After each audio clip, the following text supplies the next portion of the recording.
Reaction and response, ये दोनों शब्द दिखने में एक जैसे हैं, लेकिन उनके मीनिंग बिल्कुल अलग अलग है। रिएक्शन हमें थोड़ा बहुत निगेटिविटी की तरफ लेके जाता है और रेस्पॉन्स हमें पॉजिटिविटी की तरफ लेके आता है। फॉर एग्जाम्पल, कभी कभी हम कहते हैं कि फलाना फलाना मेडिसिन का मुझे रिएक्शन आ गया, मतलब समथिंग बैड हैज हैपेंड और something wrong has happened, right? Then कभी कभी हम ऐसा भी कहते हैं कि मुझे फलाना फलाना प्रॉब्लम था तो मैंने ये दवाई ली और फिर उस दवाई को मेरी बॉडी ने रिस्पॉन्ड किया, मतलब समथिंग गुड हैज हैपेंड।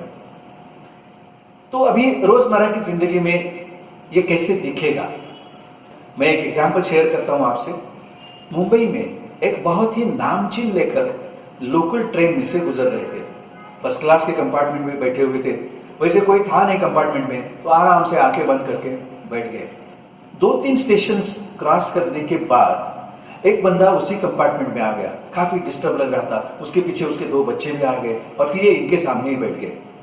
उसके बच्चे जो है वो उसके साथ कुछ बात करना चाहते थे, लेकिन और ये जो बंदा है वो ऐसे बैठा था कि उसको जैसे सुनाई नहीं दे रहा हो। लेखक ने ये सब देखा और फिर उनसे कहा उसने कि भाई आपके बच्चे कुछ कहना चाहते हैं, जरा देखिए उनकी तरफ, शायद भूख भूख लगी होगी।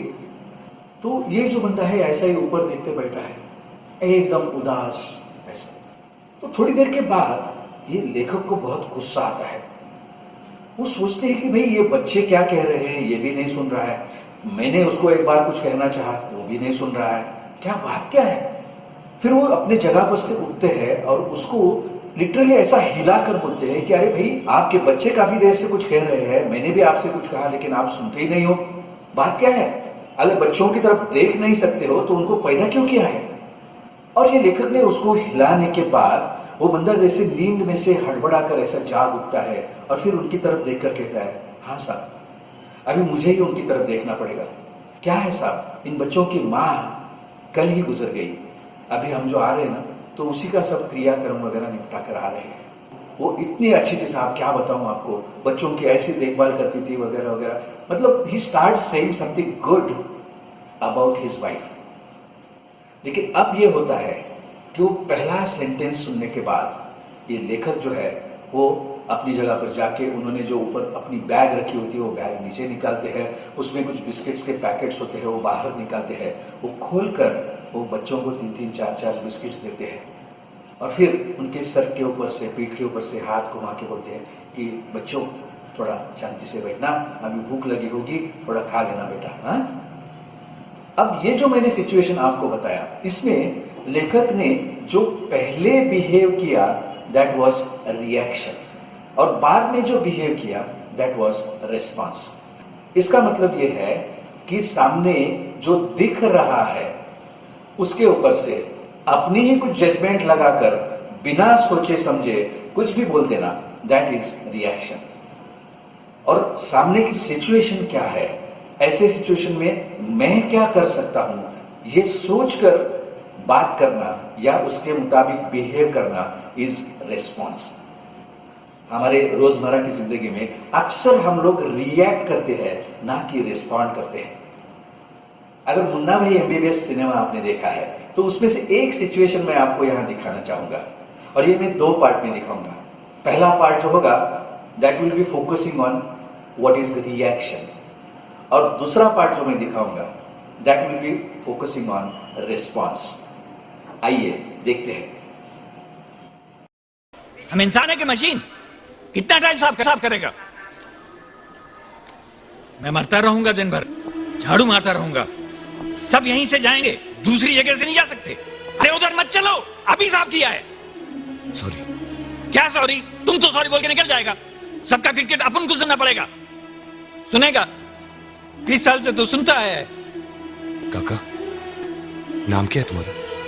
क्यों? कंप्लेन करने का है? मकसूद नाम है मेरा, जा करो। देखा आपने रिएक्शन क्या होता है?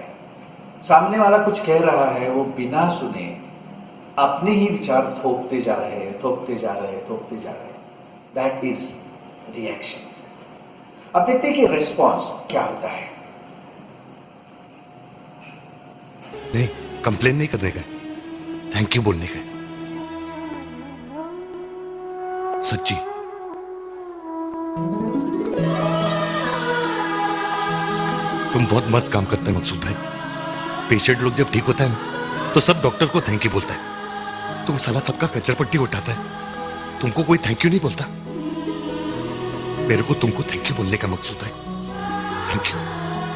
थैंक यू मकसूद भाई।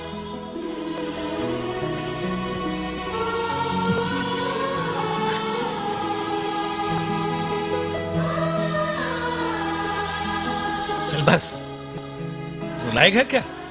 काम करने दे। जा।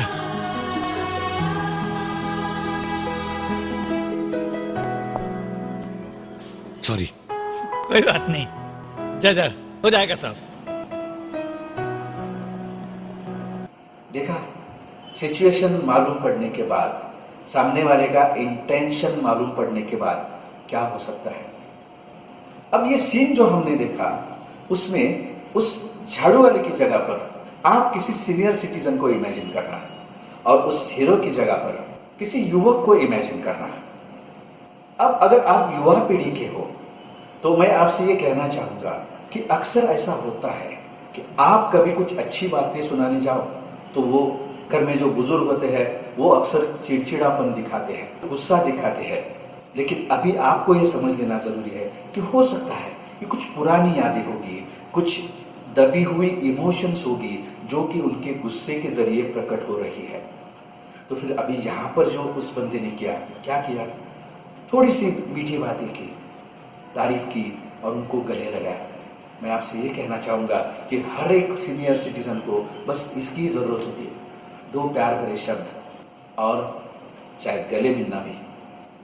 अगर आप मिडिल एज के हो, आपके बच्चे भी हैं और पेरेंट्स भी आपके साथ है, तो मैं आपसे ये कहना चाहूँगा कि हम जब अपने बच्चों की परवरिश करते हैं तब ये भी ध्यान में रखना चाहिए कि parenting is not only looking after our kids, parenting is also looking after our parents, जिन्होंने आपको पाल पोस कर बड़ा किया है और फिर अभी वो बुढ़ापे की तरफ जा रहे हैं। अब उनका नया बचपना शुरू हो रहा है। हो सकता है उनसे कुछ गलतियां भी होती है जैसे हमारे बच्चों से होती है।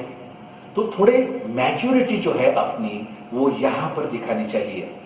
आप अगर चिड़चिड़ापन दिखाने लगोगे अपने पेरेंट्स के ऊपर तो वो मायूस से हो जाएंगे। तो इसीलिए parenting is also looking after our parents. अगर आप सीनियर सिटीजन हो तो मैं आपसे ये कहना चाहूंगा कि हर कोई युवा पीढ़ी का रिप्रेजेंटेटिव, ओके, या फिर अपने बेटे जो खुद शादीशुदा है उनके भी बेटे हैं, जब कभी भी आपसे कुछ बात करना चाह रहे हैं, बात करने आते हैं, तो जरूरी नहीं है कि वो आपको तकलीफ देने के मकसद से ही आते होंगे। उनकी भी कुछ भावनाएं हैं, उनको भी आपसे कुछ कहना है, तो आप शांति से बैठकर क्या कहना चाहते हैं वो सुन लीजिए।